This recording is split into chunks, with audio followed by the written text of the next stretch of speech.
How to add Google Form to Wix website. First, open your browser on your computer. In the search bar, type Google Forms and press enter. Click on the first link that says Google Forms. Once you're on the Google Forms homepage, click on Go to Forms.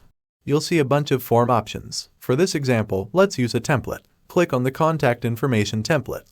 Now, customize the form however you want. Add or edit fields as needed. When you're done, click on the Send button in the upper right corner. In the Send Form options, click on the Embed icon. Click on Copy to copy the embed code. Open a new tab and go to your Wix website.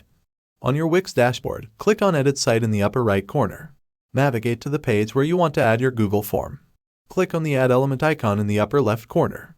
Hover over Embed Code and then click on Embed HTML. In the box that appears, paste the embed code you copied from Google Forms, then click Update. Close the text box to see your form on the page. Click and drag the corners of the form to resize it so it fits nicely on your page. Finally, click on Preview to see how your form looks on your website. And that's it. You've successfully added a Google form to your Wix website. If you found this video helpful, please give it a thumbs up and consider subscribing for more Wix tips and tricks. Thanks for watching, and I'll see you in the next video.